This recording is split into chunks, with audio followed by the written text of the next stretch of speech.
сайн өдрийн мэнд хүргье. Хувь чатаар сошиал хаяг ашиглаад айгүй олон мессежүүд бол ирж байгаа. Тэгээд ер нь ирж байгаа мессежүүдээ бүлэглэж авч үзье гэж бодсон. Тэгээд энэ хаврын чуулга өнөөдөр нээлттэй хийлээ. Өнөөдрөөс ахуулаад өөрийнхөө сошиал платформ дээр яаж холбогдох вэ? Юун дээр яг энэ одоо миний би ажиллаж байгаа вэ гэдгийг тайлбарлая гэж бодсон юм.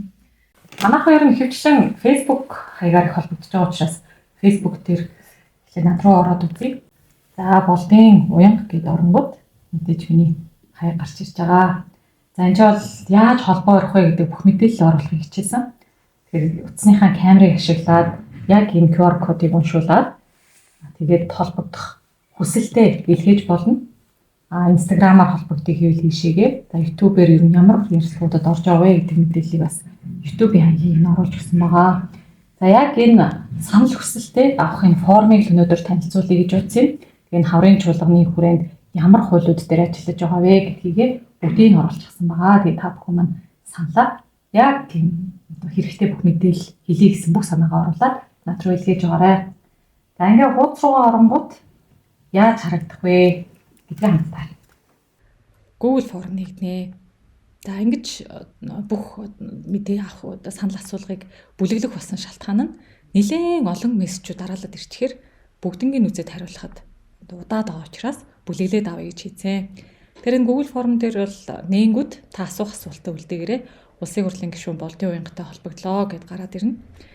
Мэдээж өөртөөгөө сэтгэлээ, тулгамцаа асуудлаа, ийм шийдэх гаргалгаа байна. Эсвэл ингээ уулзаж ярилцъя гэсэн хүсэлтүүд байж магадгүй. Ийм л хүсэлтүүд их ирэх юм.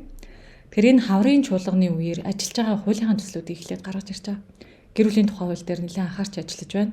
Олборлох салбарын ил тод байдлын тухай хууль, байгалийн баялаг, ашиглалт тал дээр ил тод байлгах, авилгалыг бууруулах энэ байдал дээр ажиллаж байгаа хуулийн төслөө бас энд гаргаж ирсэн байгаа.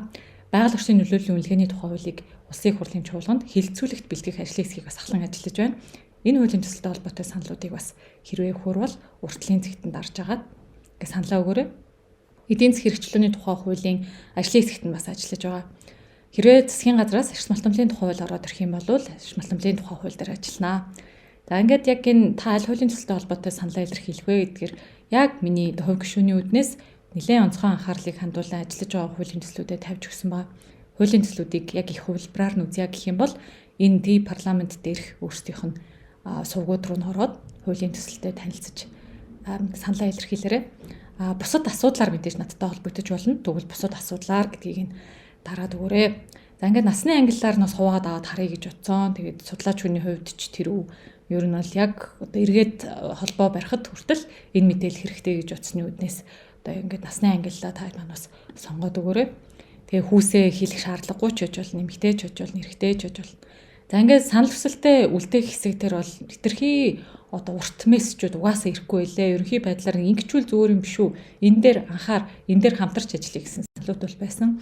Тэгэхээр санал хүсэлтэд яг энэ хэсэгтээ бичээд хэрвээ нэмэлт мэдээлэл өгөх шаардлагатай байх юм бол линкийг нь ч юм уу ямар нэгэн байдлаар мэдээлэл үлдээгээд хэрвээ уулзаж ярилцах хүсэл тавил утасны дугаараа электрон шуудангийн хаяг имэйлээ үлдээгээд submit гэдээ дарсан тохиолдолд манай ажлын албанд хуваарлагдаад ингээ хүрээдэрнэ.